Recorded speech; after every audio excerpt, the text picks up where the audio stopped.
당신은 하나님의 기대줍니다. 그렇게 생각했어요. 당신은 하나님의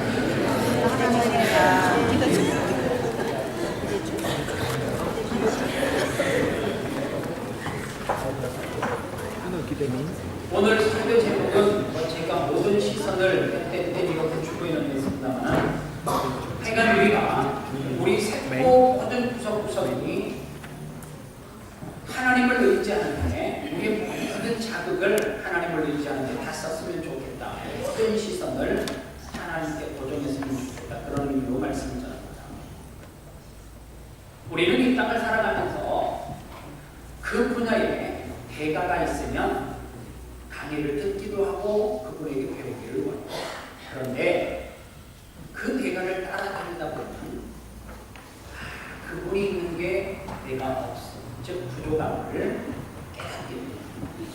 예수님의 제자들이 예수님을 따라다니면서 무엇을 깨달았느냐 하면 예수님이 하시는 일을 보니까 내가 뭔가 부족하구나 그것을 깨닫게 돼요.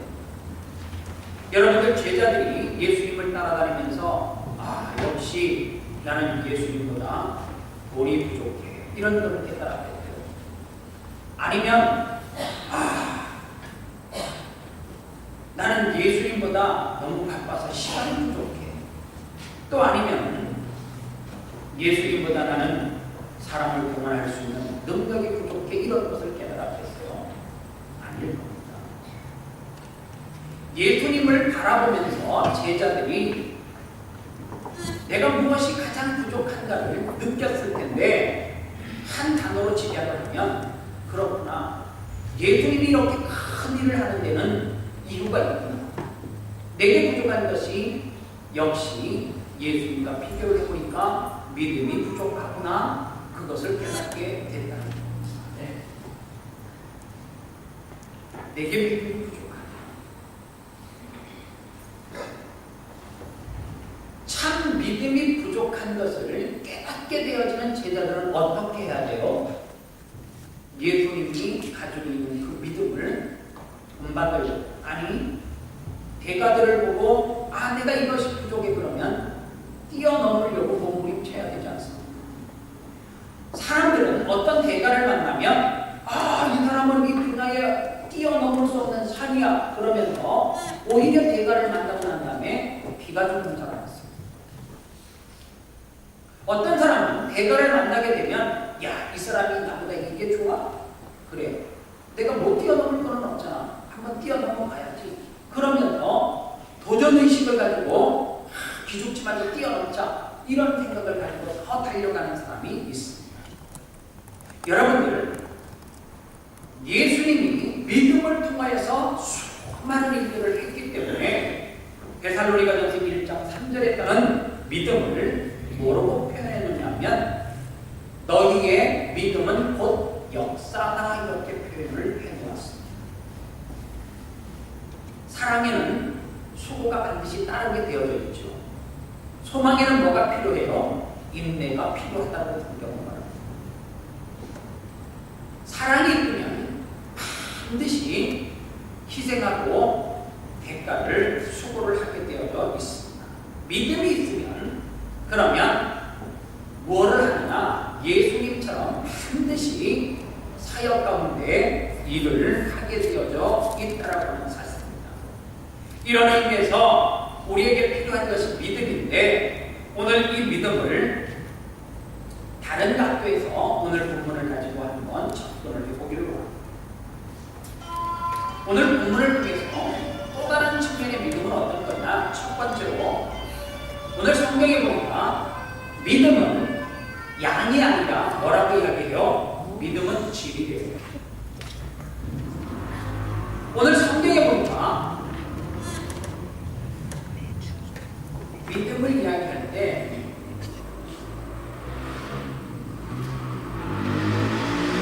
갑자기 어떤 분이 모바일 폰에다가 이 컬러링이라고 그러나요? 여기를 한참 들고 있는데 수리하게 막 조용하는데 이런 목사님 분위기라고 이제 막 성도들이 회의하는 시간을 가지려고 하는데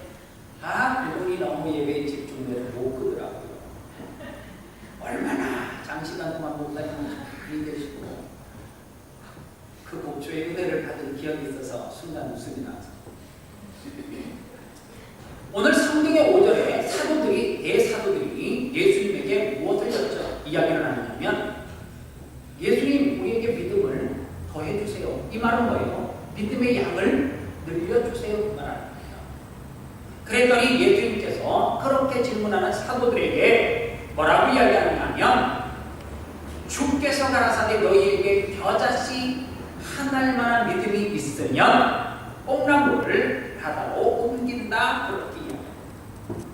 똑같은 내용을 가지고 마태복음 21장과 마가복음 11장에서는 산을 들어서 겨자씨만한 믿음이 있으면 산을 들어서 옮긴다 이렇게 표현해 놓았습니다.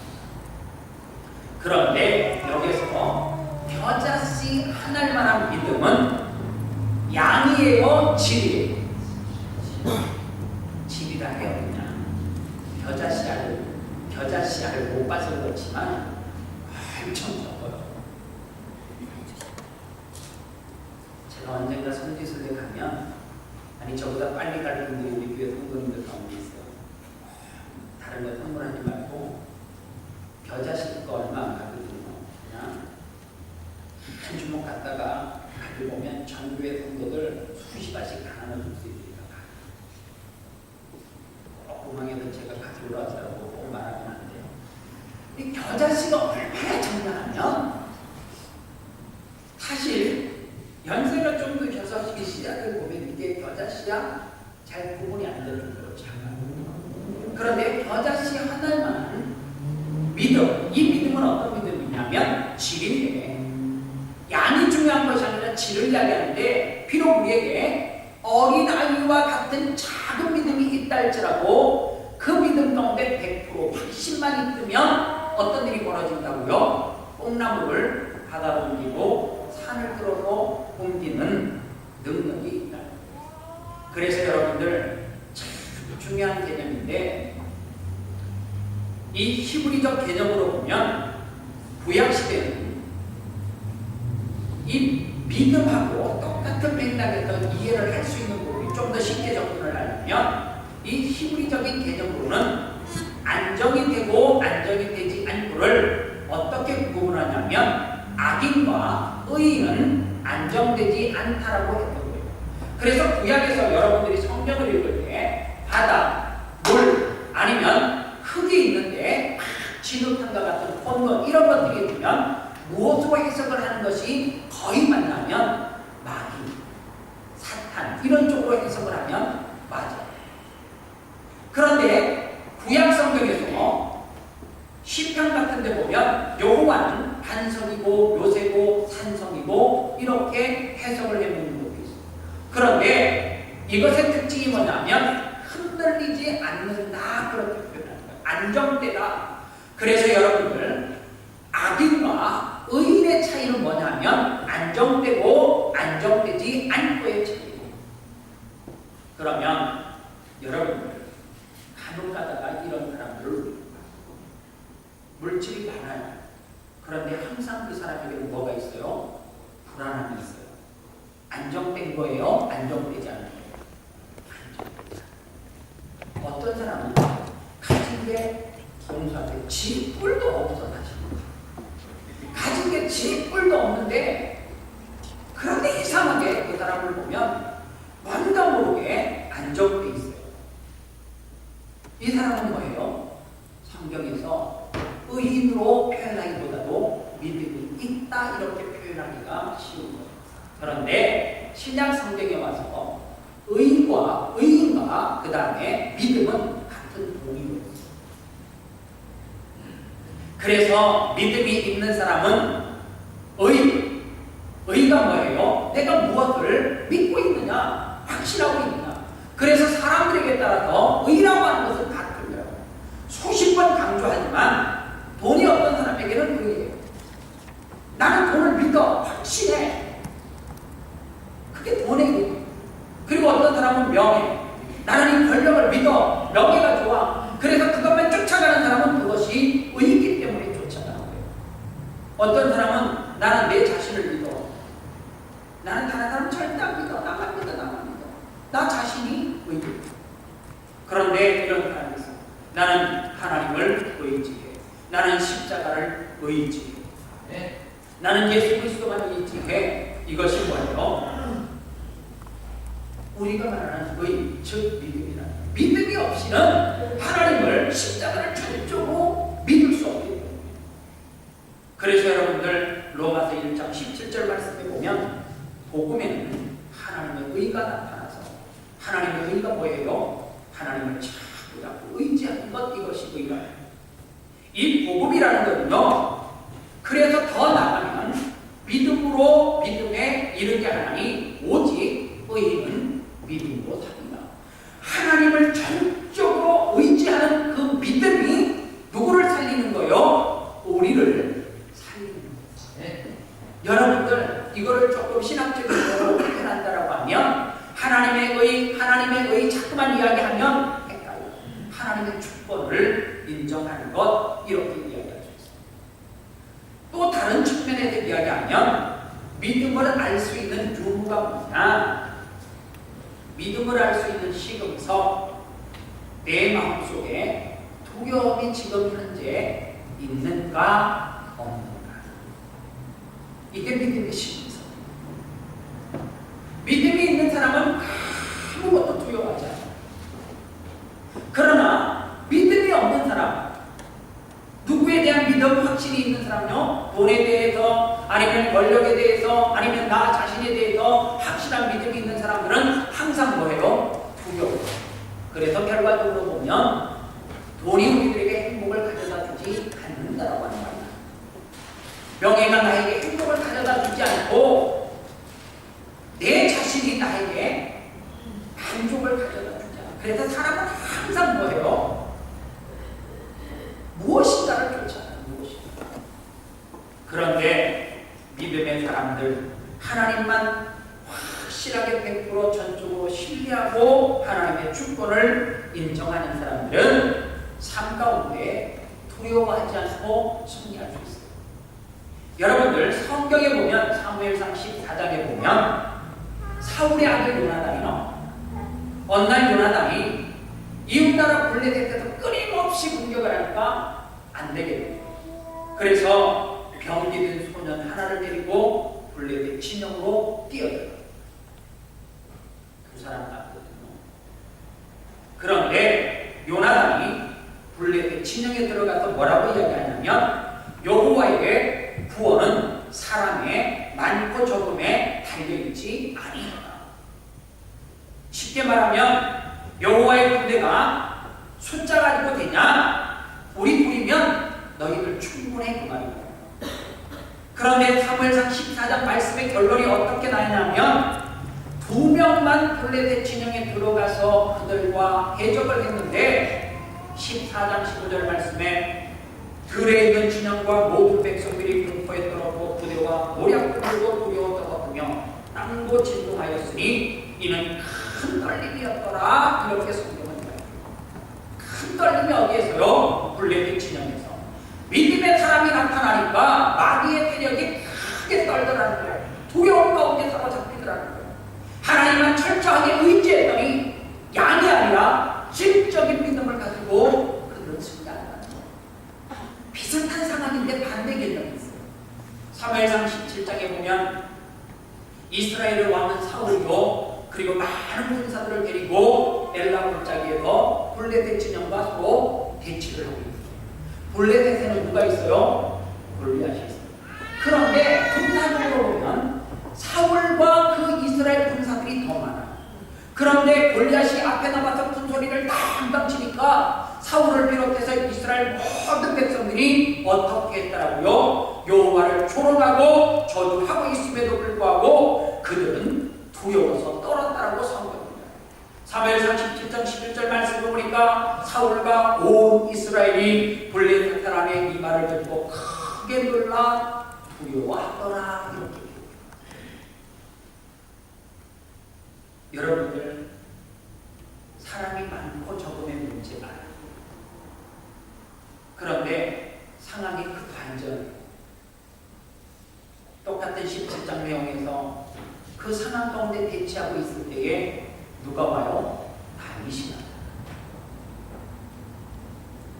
그런데 다윗이 나아갈 때에 이스라엘 백성들과 사울을 믿고 나간 것은 아니에요. 그가 오직 믿었던 것은 누구예요? 만군의 여호와. 믿음은 양이에요, 질이에요? 그런데 어떤 일이 벌어졌어요? 만약에 다윗이 나갈 때 불안해서 물맷돌 돌리는 아이들, 똘마니들을 다 동원해가지고 옆에 딱 세워가지고 다 물맷돌을 한 20명이 돌리면서 막 이러면서 20명 중에 한 명 없고 맞춰야 된다. 야, 겁내지 마라. 막 이러면서 했다라면 상황은 좀 다르겠죠. 그러나 성경은 그렇지 않아요. 사울이 입었던 갑옷을 입혀도 그가 불편하다고 벗어갔네요. 어쩌면 갑옷을 투구를 머리서부터 발끝까지 다 입으면 창 같은 데, 칼 같은 데는 안 죽었을 가능성이 있어요. 한 방에는 안 죽을 가능성이 있어요. 그러나 다윗은 두려움 이전에 뭐가 있어요? 신적인 믿음이 있잖아요. 신적인 믿음이 있으니까 어떻게 해요? 골리앗을 볼 때 짐승이 없고 보여지질 않아요. 적을 보는데 골리앗으로 보이는 사람은 두려워 떨 수밖에 없어요. 그러나 골리앗이 나타났음에도 불구하고 다윗의 시선에는 그것이 뭐로 보이는 거예요? 내가 양을 보호하고 지킬 때에 그 양 주변에는 밤이 되면 여우도 나타나고 늑대도 나타나고 곰도 나타나고 사자도 나타나는데 똑같은 한 마리의 뭐처럼 보여진다는 거예요? 짐승처럼 보여져요. 그래서 여러분들 믿음의 시선이 참 중요해요. 그래서 우리의 모든 이 자극을 하나님을 의지하는데 그렇게 집중하면 질적인 이치의 믿음이 우리 가운데 나온다. 더 강한 적을 만나면 만날수록 하나님을 전적으로 의지해야 된다. 그런데 사람은 그렇지 않아요. 사무엘상 1장에 보니까 성경에 한나라고 하는 여인이 등장합니다. 그런데 한나가 이유도 안 돼, 사실. 그런데 두 번째 부인 나에게 성경에 보니까 조롱을 당하는데 보리나가 한나의 마음을 격동시켰다라고 표현해요. 한국말로 표현할까요? 열받게 했다. 보통 사람들은 열이 받으면 여러분들 분노에는 힘이 있는 건 아시죠? 사람이 막 분노하기 시작하면 상상할 수 없는 힘이 거기서 나와요. 대부분의 사람은 이 분노의 힘을 가지고 화풀이하는 데 갔어요. 그래서 가끔 나다가 젊은 사람이 불이 막 났어. 그런데 이 불을 가지고 그쪽에다가 풀면 맞을 것 같으니까 만데 오만 개를 가지고 갑자기 보니까 무슨 펀치가 있다. 평소에 죽을 줄도 알았던 사람이 거기다가 돈 넣고 쳐야 되는 놈들이 사실 돈을 넣고 쳐야 되는 이렇게 딱 이렇게 가면 딱 점수가 띠디디디 올라가 기분이 좋은데 돈도 안 넣고 있다가 가다가 팍 쳐. 걔가 안 넘어가요. 돈을 안 넣고 쳐. 이게 이쯤에서 맞아야 되는데 손이 못 때리든 못 때리든. 제가 가르친 나이 영식이라는 게 누구에게 돈을 좀 해야 돼요. 그래서 돈풀이를 하고 싶은데 친구를 모았다. 근데 걔를 새벽에서 당했는데 제가 한밤에 깜깜한 밤에 초등학교 운동장에서 그놈을 막 돈이나 가지고 욕하고 어떻게 하면 그놈을 괴롭힐까 하다가 영식이가 탁 운동장에 들어온다는 동그랗게 하나. 그래서 저는 공인 줄 알고 누가 공을 갖다가 놀다가 안 가져가고 놔둔 걸로 이렇게 보이더라고요. 갑자기 이야기하다가 막 때려가고 학교 유리창에 무슨 재졌어요. 유리창 관련해서 공을 날리려고 막 쳤는데 그게 안 날아가요. 뭐였을까요? 돌이라고 생각하죠. 볼링공이. 볼링공이 돌은 맞아. 그런데 생각을 해보세요. 한여름밤에 쪼리를 신고 보호대도 없는데 그 상태에서 쫙 있으니까 호노부처럼 무회전 킥을 차려고 막 달려가고 팍 하는 순간 근데 그 다음서부터 내용은 뭐 설명하는 거예요. 성경에 잘 보세요. 두 번째 여자가 한나가 잘못도 아니었는데 첫 번째 여인에게 마음을 먹고 죽여. 그런데 보통 사람은 화가 나면 어떻게 해요? 화풀이를 하는데 그런데 성경에 보십시오. 사무엘상 1장 10절에 보니까 한나가 마음이 괴로워서 여호와께 기도하고 통곡하며. 이게 누군 줄 아십니까? 이런 사람이 지장이에요. 막 불이 나는데 보통 사람은 어떻게 해요? 다가가서 머리채를 피워갖고 감히 세컨 주제에 어디라고 지금 네가 이러면서 한 줌을 탁 뽑아가지고 한 번만 까불면 넌 이러면 해도 돼. 보통 사람은 그래.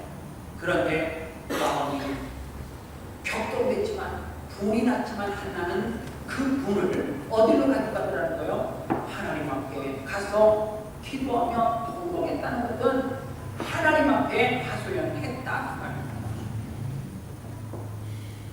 하나님을 전적으로 의지하면 이런 사람은 마귀도 안 건드려. 왜요? 마귀도 강한 사람은 절대 안 건드려요. 왜 안 건드려? 마귀가 무슨 싸우면 다 이기는 줄 알아요. 마귀도 좋아요. 강력한 사람에게는 한번 탁 갔다가 여러분들 한나가 이후에 마귀의 시험을 받았다는 기록이 있어 없어요? 없어요. 욥이 시험을 받았어요. 마귀에. 그 다음에 욥이 그 싸움을 이기고 나서 욥이 그 다음에 시험에 들어오지 안 들었어요? 있어요 그런 내용이? 해피엔딩은 결론적으로 마귀가 다시는 욥에게 찝쩍거리지 않았다가 결론. 두 배의 축복이 아니야. 마귀는 어떤 사람 건드려요? 마음을 격동시키면 이런 사람에게 어떻게 해요? 또 찾아가는 거지. 왜? 잘 넘어갑니다. 미국의 어느 한인교회가 놀랍게 부흥을 했다. 얼마나 교회가 부흥을 하는지 매주에 새로운 것들이 막 물밀듯이 찾아오는데 대강에 그 교회에 어떤 일이 벌어졌냐면 갑자기 불이 나가지고 교회가 홀라당 탔어요. 우리나라 같으면 홀라당 타면 누가 그랬냐? 조사는 조사대로 하고 그 다음날 포크레인이와 밀어내고 6개월 만에 다시 거기를 뜯어라. 법이 안 까다로워. 이스트우드의 야채 가게 우러스 옆에 채소 팔고 과일 파는 그 거기가 불이 나요. 내 기억에는 쟤네들은 저거 빨리 왜 수기를 저걸 왜 고기도 미간상 안 좋은데 안 포물도 저거 안 하냐. 내 기억에 한 2년 정도는 그대로 놔두고 뭐 원인을 밝히는지 그런지 복잡해. 호주도 복잡하지만 미국도 복잡할 거 아니에요. 그러니 목사님이 당장 예배를 드리기는 드려야 되는데 그 주변 호텔이고 아니면 세미나장이고 다 돌아다니면서 예배를 드리는데 호텔도 사정이 있잖아요. 그 교회만 다 빌려 줄 수 없잖아요. 그러니까 오늘은 여기서 내일은 저기서 이러면서 계속 예배를 드리는데 목사님이 그렇게 힘이 들지는 않아요. 진짜 그 교회 목사님이 힘이 들고 통곡할 일은 같이 목회하는 이웃교회 목사님 한마디 툭툭 던지는데 꼴 좋다 부흥한다 그러더니 이건 거의 저주죠. 저주. 아마 저게 다시는 못 일어날 것 같은지. 누가 그런 소리예요? 안 믿는 사람이 말하는 게 아니라 옆에서 목회하는 목사님들이 동료 목사들이 그럽니다. 옆 동네 목사가 욕하고요. 이웃교회 성도가 여러분 곁에 있는 성도가 욕하지 조계종의 스님이 욕하는 건 하나도 없어요.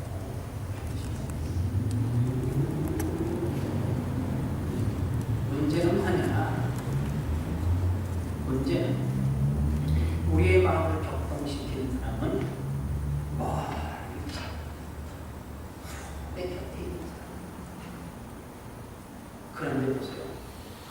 부부가 싸울 때 이유는 딱 하나요. 이러니까 남편이 싸우려고 탁도로 덤비잖아. 느낌으로 몰라요. 싸울 때 영어로 덤비는 사람은 다 아니지.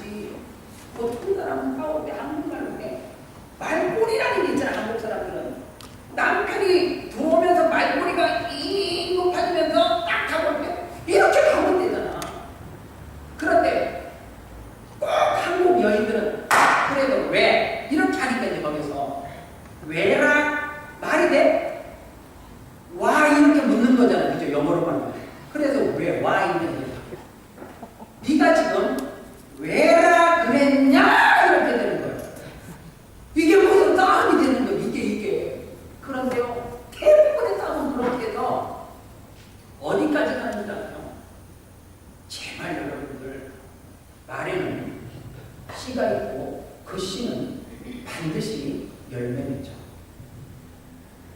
싸워도 갈라지자, 이혼하자, 이런 말 하죠. 싸워도 알았다, 같이 살면서 싸우면 돼. 그래서 싸울 때 떨어져서 싸우지 말고 붙어서 싸워. 이 싸움도 이렇게 붙어서 싸우는 것이 좋지, 떨어져서. 그래, 먼 공백기를 가져. 먼 또 따로 떨어져서 뭐 생각하는 시간, 생각도 같이 해. 같이. 여러분들 참 중요한 얘기예요.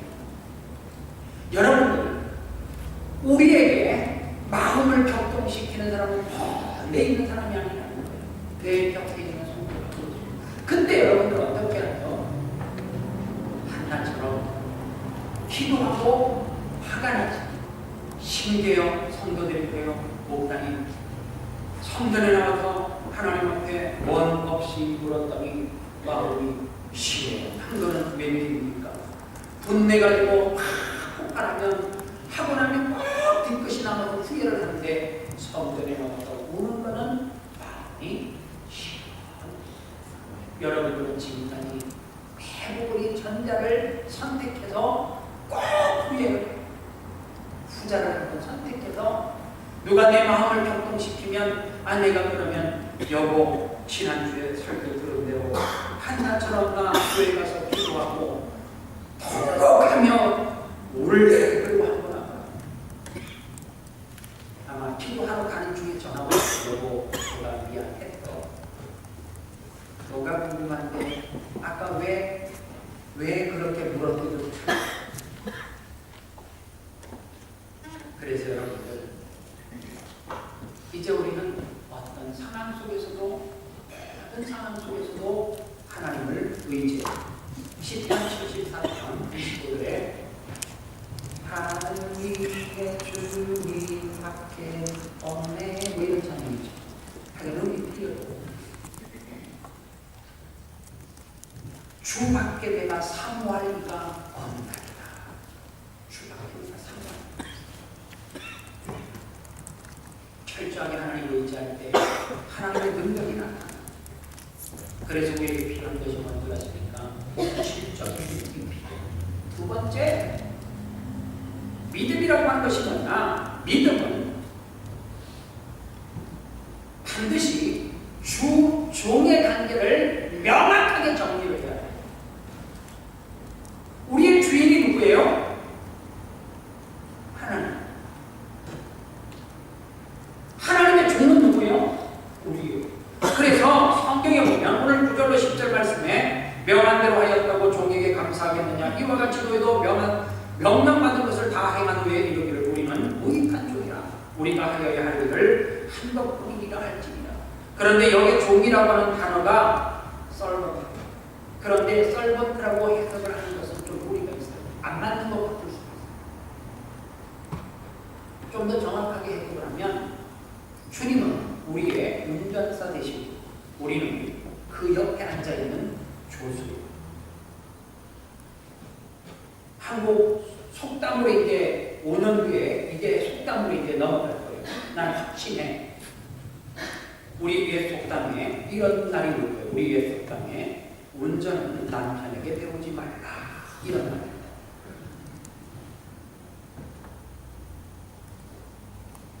여러분,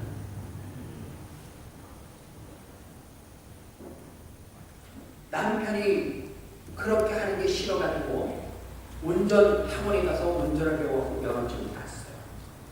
그래서 이제 동등한 위치가 됐어요. 그런데 남편이 내가 운전할 때 그러고 가는 거예요. 그랬더니 아내가 여보! 똑같이 같은 면허증 가지고 내가 할게 내가. 그러면 아내가 운전석을 꽉 잡아줘요. 그러면 운전자는 누구예요? 아내. 조수는 누구예요? 남편. 그런데 꼭 이 조수가 운전사 역할을 꼭 옆에서 한다는 거예요. 여보, 운전 똑바로 해라고! 손 밟지 말고! 그럴 때 아내가 한 번 참아. 조용히 해라. 신경 쓰고 있다. 오, 빨리 브레이크다! 알았다니까 좀 조용히 하라고. 한 번 더. 야, 그렇게 운전하라고 왜 운전해? 브레이크.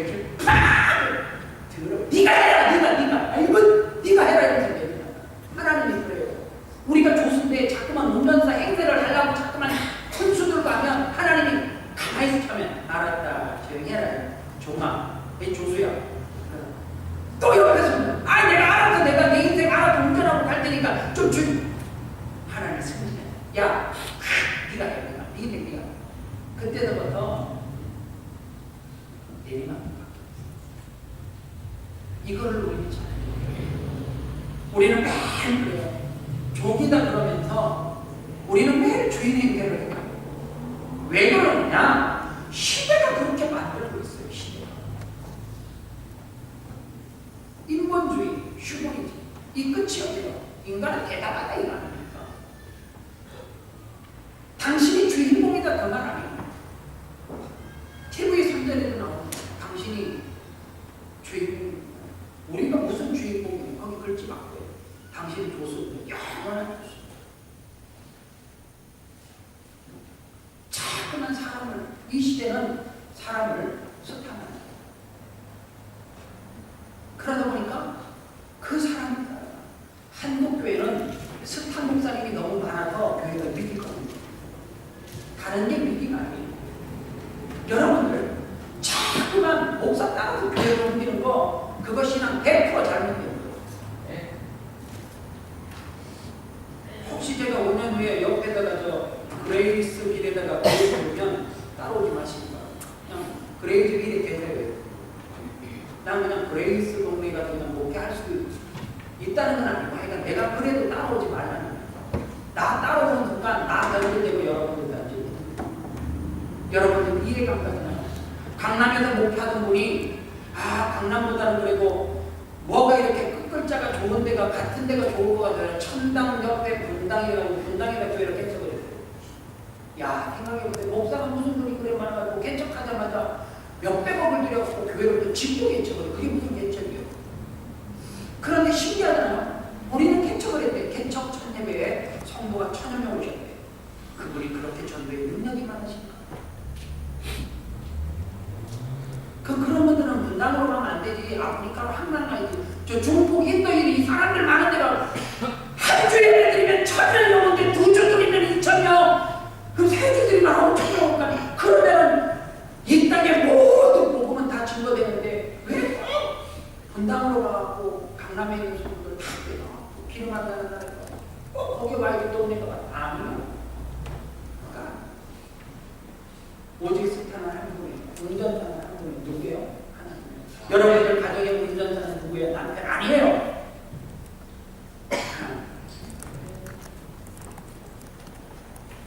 여러분들 인생 삶 가운데 주인이 누구라고요? 하나님. 오늘 우리는 그렇기 때문에 시편 23편의 말씀을 한번 조용히 묵상해 볼 필요가 있습니다. 시편 23편은 다윗이 이 시편을 썼는데 젊은 시절에 썼다라기보다는 많은 학자들이 연세가 많았을 때 노년에 그런데 이 노년에 다윗이 고백한 이 시편 23편은 5절 말씀에 보면 참 우리들에게 주는 감동의 메시지. 주께서 내 원수의 원전에서 내 계승을 차려주시고 기름을 내 머리에 부으셨습니다. 하나님의 은혜가 부어지니까 어떻게 된다고요? 내 잔이 흘러넘쳐나. 저는 우리 교회 성도들에게 아쉬움이 있습니다. 꼭 아멘 하십니까? 쓸 만큼 돈 벌지 말고요. 여러분들의 잔이 넘칠 만큼 물질 축복을 받으시기 바랍니다. 나 혼자 먹고 살 만큼 공부하면 안 돼요. 주의를 여러분들이 지금까지 공부한 걸로 먹고 사는 게 지장 없어요. 공부는 우리 부모님들이 배우고 나누기 글쎄 필요할까? 더하기 빼기 곱하기 정도만 하면 사는 게 지장 없어요. 매스는 거기까지만 하고 일상생활하는 게 문제 안 돼요. 그런데 왜 그 다음에 1차 방정식을 해야 되고 그 다음에 또 소수점 자리까지 딱 구분해갖고 나누고 이런 머리 아픈 공부를 해야 되냐? 이유는 딱 하나예요. 내가 열심히 공부해서 내 잔이 흘러넘쳐서 많은 사람들에게 영향력을 끼치기 위해서 주기 위해서 공부를 더 많이 해야 돼요. 제가 어떤 청년이 야, 이왕이 여기 사는 거 나는 너 공부를 안 해가지고 잘 모른다. 이왕이면 우리나라에 스페셜 저 우리한테 집회가 스페셜 한번 해보면 안 되겠냐. 이왕이 공부 시작했고 네가 하나님 앞에 지혜를 구하고 좀 더 공부해서 할 수 있을 때에서 정말로 스페셜한 학교가 돼. 그래서 네 잔이 흘러넘치게 해라. 이왕에 결혼하는 거 똑같은 거 공부해가지고 어떤 사람은 매일 결혼 하실래요? 매일 제가 사인해주는 거 받게 돼요. 헤어져요? 내가 이런 서류 해줘가지고 이거 하지 말고 정말로 억울한 사람, 다친 사람 그런 사람을 이 땅의 의로운 복을 통하여서 정말로 속을 하얗게 해주는 찬이 넘치는 그런 자리까지 좀 가라. 은혜가 마찬가지. 주께서 내 원수의 목전에서 내게 상을 전해주시고 결국으로 내 법을 바르셨으니 그 다음에 내 자리를 왜 은혜를 적당하게 받으세요? 왜 은혜를 감당할 만큼만 받으세요? 감당할 수 없는 양의 은혜를 받으셔야죠. 그래도 불러 넘치게 해야죠. 우리 교회만 매일 행복해요. 이건 아닌 거예요. 우리 교회 예배하는 성도들 우리만 행복하고 우리만 좋아요. 아니요. 야, 사람이 신기해요. 저 돈이 싹 나갔어요. 지난주에 돈이 극도라고 왜 아픈가 의미를 해봐요. 하나님 이번 선거에 한사람도 그런데 요즘 성도들은 나가서 불법으로 하는 것도 안 된다는 거예요. 하나님이 보고 어떻게 하면 좋아요. 하나님 헌떡공도 준비해야 되고 뭐도 준비해야 되고 너무 복잡해요. 그런데 내 마음속에 현실이 좀 가득 채고 하나님 그래서 나중에는 만약에 하나님 앞에 단서를 붙였어요. 만약에 떨어질 거면 다 떨어지게 하여 주시옵소서. 난 이 기도도 솔직히 했고 진짜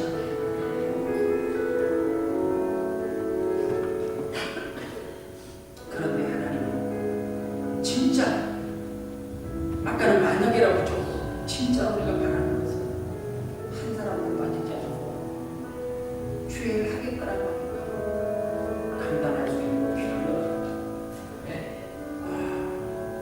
그런데 불안하다. 주의를 너무 월요일 날부터 차도가 있기 시작하는데 내가 놀랄 만큼 차도. 오늘은 제가 다 나았어요. 네. 그런데 제가 또 한편으로 이 말씀을 준비하면서 무슨 생각을 했냐면 시편 23편을 묵상하면서 하나님 이 10일의 많은 교회들 가운데 제가 6년 동안 들은 게 임직자 선거를 하다가 교회 30년 남았어요. 교회가 풍지박산이 났어요. 올해도 어느 교회가 시험 들었대요. 그래서 어느 교회로 오겠대요. 말도 되지 않는 이야기 때문에 교회가 상처가 됐대요. 그런데 가슴이 아파요. 하나님 우리 교회에 이 은혜가 은혜의 강이 제발 우리 주변에 이웃 교회로 흘러넘치게 도와주시옵소서. 네. 제가요 새벽마다 기도하는 거 기도하는 가운데 무슨 기도하는 줄 아십니까? 사실 제가 그 기도할 그릇은 안 돼요. 하나님 시드니의 한인교회 중에 최고 큰 교회 세순교회 하나님 교회에 시험 들지 않고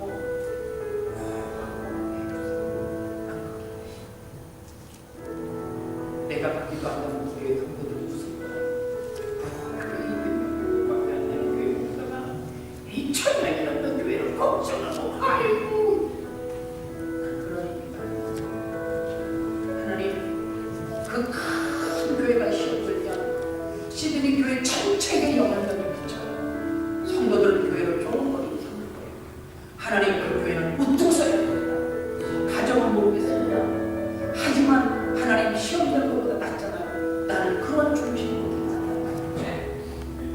우리가 받은 은혜가 있으면 그래서 우리는 흘러넘쳐요. 그럴 때에 우리 가운데서도 어떤 사람이요? 순교자가, 우리 가운데 어떤 사람이요? 십자가를 지고, 우리 가운데 어떤 사람이요? 우리 모든 행복, 우리 모든 우리 신체가 믿음에 반응하는 교회될 때 죽어가는 사람도 살고 쓰러져가는 사람을 이렇게 세울 수 있습니다. 저는 이 말씀 준비하면서 아침에 오기 전까지 계속해서 이번 한 주간 동안 인천장을 불렀습니다.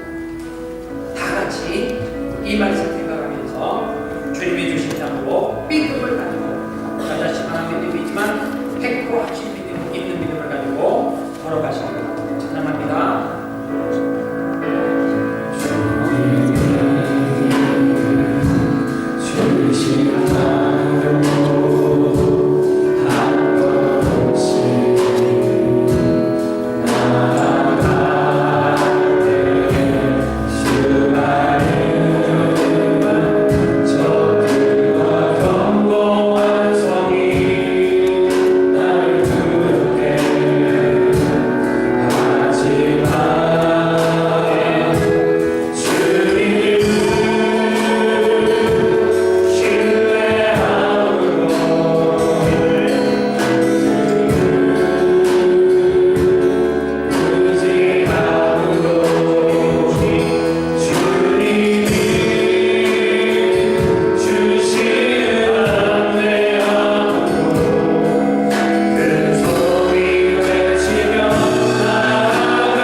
믿음이라 할지라도 확실히 우리가 뽕나무를 들어서 가는 네. 주님의 능력은 불가능을 가능케 하시고 네. 갈렙이 80세가 넘어서 그 앞에 가로막고 있는 큰 산, 그리고 그 지역에 살고 거인과 같은 사람을 위해서 누구 앞에요? 하나님 앞에서 이 생명을 주시옵소서. 혹시 여러분들 어떤 난관을 맺혀서 뛰어넘을 수 없는 장애물이라고 하면 여러분들은 얼른 운전대지 않지 말고 조수석으로 가세요. 좀 가세요. 그리고 하나님의 능력으로 불러주시옵소서. 점령해 주시옵소서. 그래서 내가 하는 우리는 더 올 수 있어요. 하나님 앞에 이렇게 기도하십시오. 하나님, 내가 지금까지 공부한 곳으로 나는 먹고 사는데 많이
우리에게 겨자씨 하나가 같은 믿음이 있다면서 그 믿음이 100% 확신 있는 믿음입니다. 오늘 성경에서 이야기했던 이 기적보다 더 큰 기적이 내 삶 가운데, 내 가정 가운데, 사업자 가운데 펼쳐질 줄 믿습니다. 하나님, 내가 쓸 만큼의 물질이 아니라 내가 살아가는데 지장이 없을 만큼의 지식이 아니라 하나님, 은혜도 물질도 공부도 우리 가운데 차로 흘러 넘칠 수 있는, 그래서 다윗이 고백했던 것처럼 내 인생 가운데 내 장이 흘러 넘치는 그 고백을 우리와 하나님 앞에 멋지게 할 수 있는 성도 되게 도와주옵소서.